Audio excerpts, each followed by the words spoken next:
e quem conhece a história, e está muito próximo de quem fez a história. Isso emociona e faz a gente pensar sobre o nosso papel hoje também, né? Isso que ele falou, né? No dia a dia, na falta de condições, de respeito ao próximo, os direitos dos menores continuam sendo violados, os direitos dos trabalhadores em muitas áreas. Então, esse dia eu via o novo diretor da GM anunciando uma nova planta, como eles dizem, em São José, e dizia: nós estamos fazendo reuniões para fazer acordos com o governo do estado, com a prefeitura e com o sindicato. Que ele já chega botando uma canga no sindicato, né? O acordo é: se vocês fizerem greve, a fábrica não vem para cá. No mínimo é isso, né? Então, isso é falta de respeito também.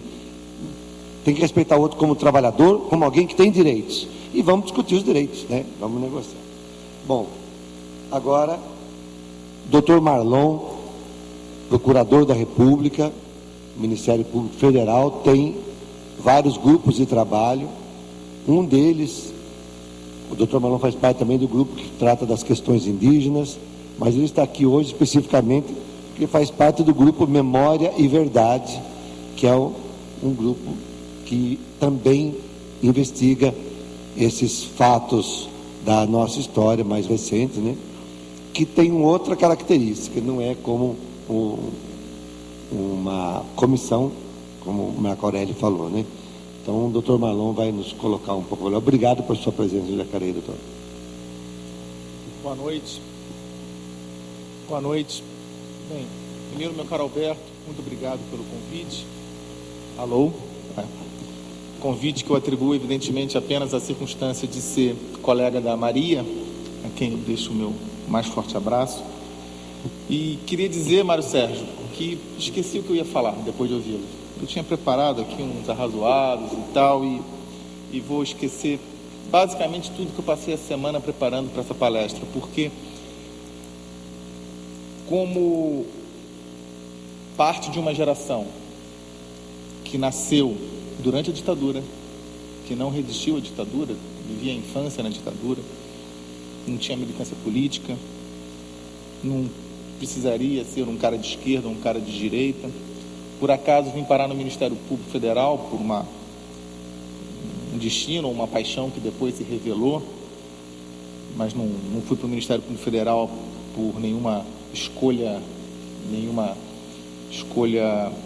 da infância ou da juventude ou de militância política, talvez inspirado por um momento onde o Brasil lutava um pouco contra a corrupção, que foi o movimento pela responsabilização do Collor, hoje senador e algoz da minha própria instituição, 2.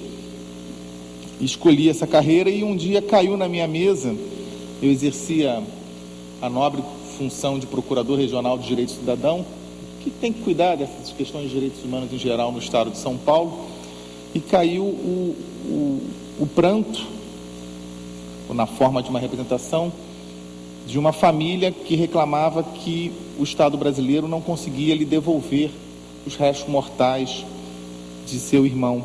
Era Gilberto Molina, reclamando que a Unicamp tinha abandonado os trabalhos da identificação da vala de Perus, e ele ainda queria prantear Flávio de Carvalho Molina. Foi quando eu comecei a trabalhar com esse tema, isso em 2001. 10 anos depois da vala ser aberta. E o tempo foi passando, nós tivemos um trabalho no Ministério Público Federal, basicamente na questão humanitária. Começamos pela questão humanitária. Nosso desejo era que o Estado brasileiro pudesse garantir que se rompesse com o que eu chamo de Édito de Creonte Tupiniquim, né? Onde o Estado brasileiro proíbe que famílias possam dar um enterro digno ao seu ente querido. E isso foi crescendo, esse trabalho, primeiro pelas famílias, sobretudo por elas até hoje, depois pela sociedade brasileira, pela noção de que conhecer a verdade, conhecer a história é um dos pilares essenciais para não repetir e não perpetuar a grave violação de direitos humanos. E chegou já no ano de 2008, na verdade 2007, E é engraçado porque as famílias perguntavam, mas por que no Brasil a gente não pode promover justiça em relação a graves violações de direitos humanos ocorridas durante a ditadura, se a Argentina está conseguindo? E eu dizia, porque está anistiado e prescrito. De uma forma bastante irrefletida, eu dizia isso, repetindo o mantra que a gente aprendeu nos bancos escolares, que a versão oficial das escolas de direito repetiam para nós, do que a imprensa dizia, do que a grande transição política se pautou, sobre a ideia da impunidade e do esquecimento. Toda a transição brasileira é feita sobre esses dois pilares, e você já disse por quê. Você pergunta e responde. Porque a transição precisava garantir que o mesmo grupo cívico que apoiou a ditadura e dela se beneficiou, pudesse continuar a exercer o comando do Estado. Se houvesse verdade e houvesse justiça, nós teríamos que necessariamente chegar a essas pessoas. E elas fizeram uma transição que garante a perpetuação e a repetição dessa mesma prática e desse mesmo domínio do Estado brasileiro. Mudam apenas os fantoches que se prestam a esse serviço. Mas em 2007, a Corte Interamericana de Direitos Humanos, que é um órgão que a gente deveria conhecer melhor, muito melhor, o Sistema Interamericano de Direitos Humanos, decidiu que o governo do Chile violava obrigações internacionais seríssimas, sobretudo a Convenção Americana sobre Direitos Humanos, quando aplicava lá leis de anistia chilena e a prescrição penal à luz da legislação penal chilena. E dizia que isso era uma grave violação por si só aos direitos humanos, manter impunes os crimes da ditadura Pinochet. E, com base no estudo desse caso, chamado caso Almonacid de Arellano's, eu e a minha colega, dileta colega, doutora Eugênia Augusta Gonzaga, fizemos a pergunta, por que no Brasil teria que ser diferente se nós pactuamos as mesmas obrigações internacionais? Então, em 2008, fizemos um estudo de que devia se reavaliar a produção de justiça no Brasil. E depois eu vou, no final, tentar responder por que eu me convenci tanto disso. Mas eu quero só fazer o gancho, porque apresentamos esse estudo, eu e a minha colega, na época, o procurador-geral de então. Ele não se empolgou pela tese, mas disse que continuem trabalhando. Apresentamos, então, a Comissão de Anistia, que levou o ministro da Justiça daquela época, Tarso Genro, o Paulo Abrão e o Tarso Genro, que se empolgaram com a tese e fizeram a audiência pública no Ministério da Justiça, junto com a Secretaria de Direitos Humanos, e colocaram o tema na ordem do dia, se deveria ou não ser produzida justiça no Brasil em relação a essas graves violações de direitos humanos. E o caso que nós escolhemos para começar a pedir a promoção de justiça, na verdade, dois casos, foram do assassinato de Vladimir Herzog e do assassinato de Manuel Fiel Filho. E os primeiros documentos que eu li foi, de capa a capa, como a gente fala no jargão jurídico, o processo movido pela família de Vladimir Herzog, pela Clarice e pelo Ivo, e que foi sentenciado pelo seu irmão, e o processo também movido pela família de Manuel Fiel Filho, que foi sentenciado 1 ou 2 anos após a sentença de Márcio, relatando esses casos. E nós, em cima desses dois casos, exatamente porque havia essa farta produção probatória feita nos processos civis, nós escolhemos para dar início aos pedidos de ações criminais. Infelizmente, esses casos não foram adiante dentro da minha própria instituição, porque eles são distribuídos a outros procuradores, que tiveram aquela visão conservadora do direito e de que esses crimes estariam anistiados, estariam prescritos, sobretudo os prescritos. Felizmente, a família de Herzog, mais uma vez, não se conformou e levou o caso para o Sistema Interamericano de Direitos Humanos. Hoje, o arquivamento dessa representação criminal, ela está sob apreciação da Comissão Interamericana de Direitos Humanos, e nós temos a plena convicção de que o Brasil será novamente demandado perante a Corte Interamericana de Direitos Humanos por não fazer justiça em relação ao caso de Herzog e ao caso de Manuel Fiel Filho. No caso de Herzog é interessante, porque a decisão do juiz Márcio Moraes de que deveria ser instaurado um inquérito para investigar a autoria daquele homicídio nunca havia sido cumprida. Quem foi cumprir fui eu. fui cumprir isso 30 anos depois. Eu disse, estou dando agora cumprimento a essa ordem judicial que até hoje não foi cumprida, né? Eu e a minha colega Eugênia.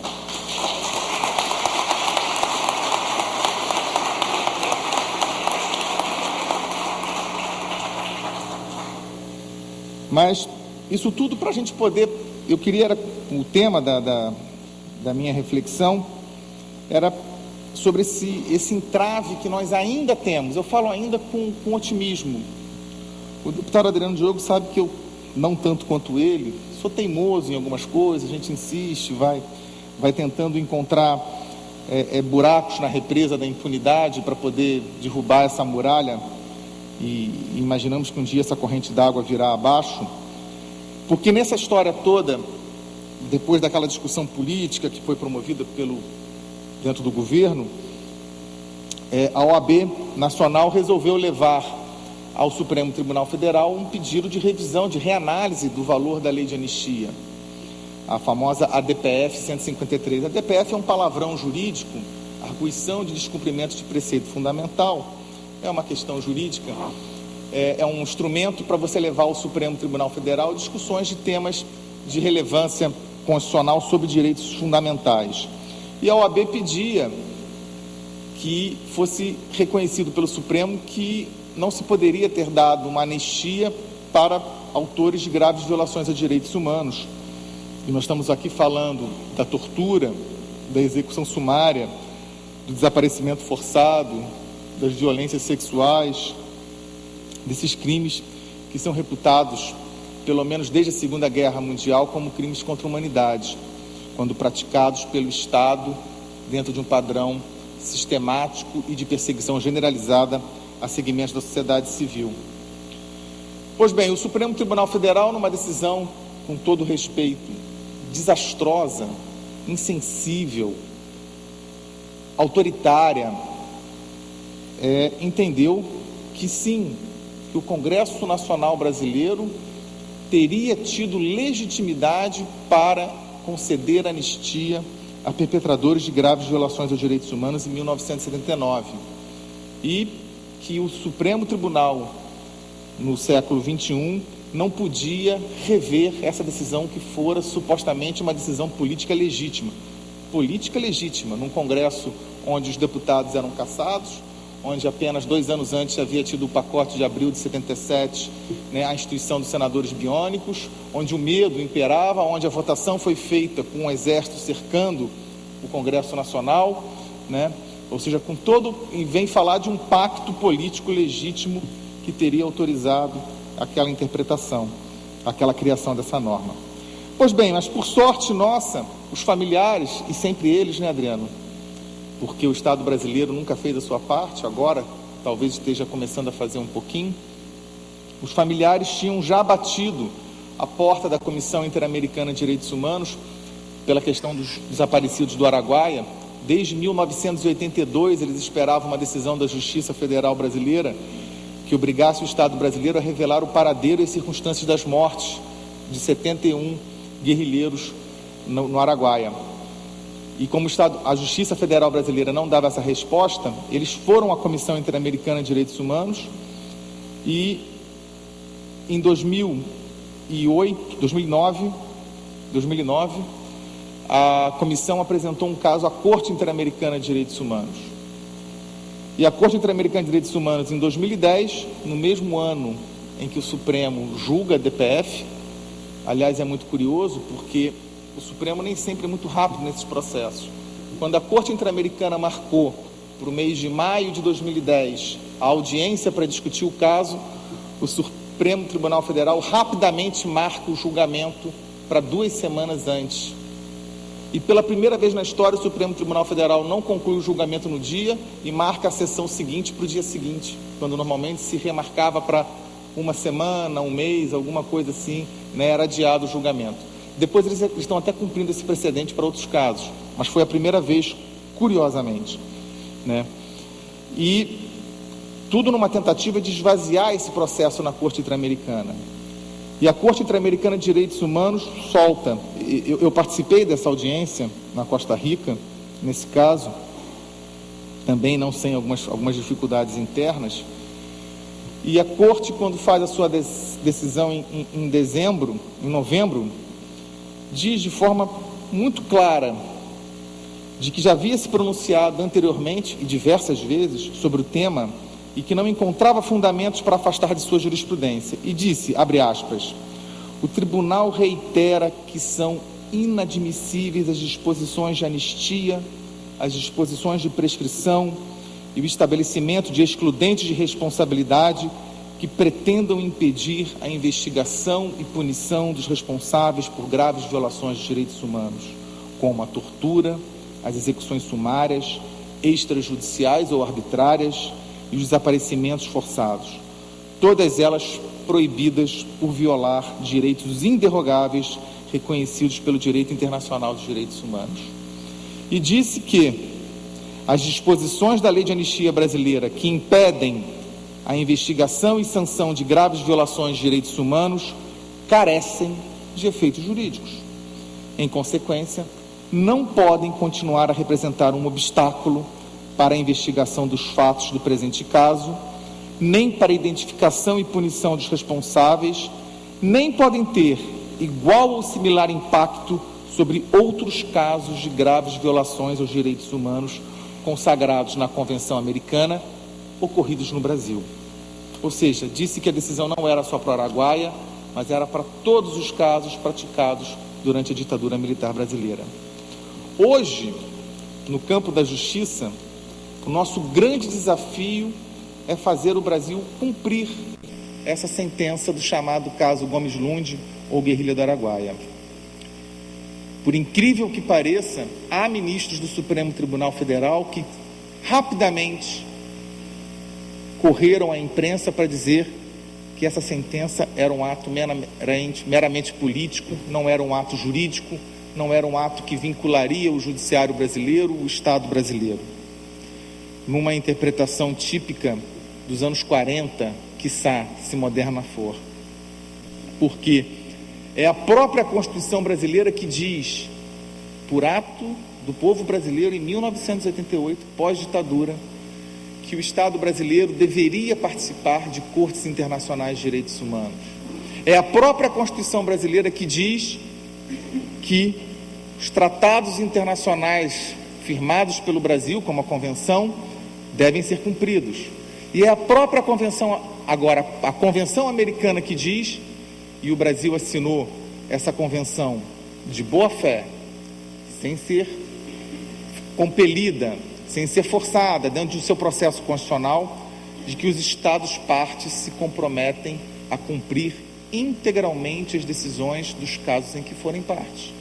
Então, há ministros do Supremo Tribunal Federal que provavelmente, por falta da leitura dos textos adequados ou por uma visão enviesada dos compromissos que o Estado brasileiro tem com a sua Constituição e com suas obrigações internacionais, defendem que isso aqui não vale nada. A nossa grande luta como pessoas que procuram justiça e que fazem isso também na defesa dos direitos humanos é fazer com que o Estado brasileiro cumpra essa decisão, porque ela é a resposta para os casos de Vladimir Herzog, Manuel Fiel Filhos e todos os outros dezenas de milhares de casos que nós temos para resolver aqui no Brasil. É claro que não vamos levar todos aos tribunais, seria impossível, mas há muitos casos que poderíamos levar de forma mais abrangente ao tribunal. E eu queria lembrar a vocês que aqui eu não estou falando de ir contra a soberania brasileira, de dizer que a Corte Interamericana de Direitos Humanos é mais importante que o Supremo Tribunal Federal brasileiro. Longe disso. O que a gente precisa entender é que a gente vive num mundo, desde a Segunda Guerra Mundial, que tem valores que pairam acima, que são sobranceiros a questões internas.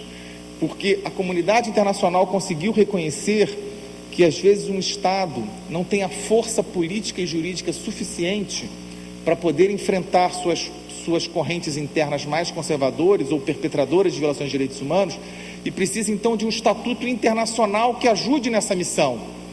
E essa é a função do direito internacional dos direitos humanos e essa é a função dessas cortes internacionais. E é isso que acontece no Brasil, é essa polaridade, né? As forças que estiveram aliadas à ditadura, elas ainda estão fortes o suficiente, seja através da grande mídia, seja através de grandes escritórios de advocacia, ou seja através de uma cultura judicial, né, a favor da cultura do esquecimento e da cultura da impunidade.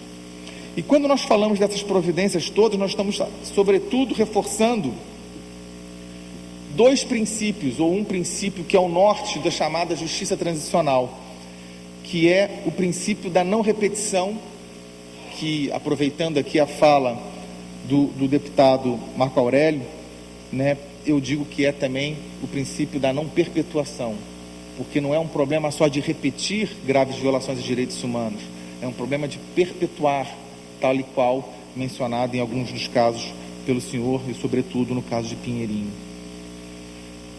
Quando o Estado brasileiro mantém impunes as gravíssimas violações de direitos humanos, hoje eu estava ajudando, auxiliando um colega no estudo de um caso que provavelmente semana que vem ou em 2 semanas será uma nova ação judicial do Ministério Público Federal da pura barbárie, né, de um desaparecido político no Rio de Janeiro, que sofreu em 7 horas todas as torturas possíveis e imaginárias, até supostamente o empalamento com pregos, né? Quando nós estamos falando disso, nós estamos falando, quando o Supremo Tribunal Federal diz que não se pode punir, ele está dando o seguinte recado: pratiquem crime em nome do Estado, porque o Estado te protege. Pode vir uma lei depois e te proteger. Tem essa esperança policial militar de que você pode também perpetrar violação de direitos humanos, porque o Estado está aí para te proteger, não está para defender o interesse da sociedade, está para proteger aqueles que usam da violência, dessa prerrogativa que nós abrimos mão em favor do Estado, para garantir a governabilidade, garantir a autoridade do poder público. Esse é o recado, essa é a perspectiva de futuro, esse é o incentivo, a mensagem de que é sempre possível esquecer e não punir. E enquanto a gente não vencer essa batalha, a batalha da impunidade, da justiça contra a impunidade, da verdade contra a ocultação e a mentira, nós não conseguiremos consolidar a nossa democracia. Nós não conseguiremos fazer do Estado brasileiro um verdadeiro sítio de promoção dos direitos humanos. Isso é inexorável.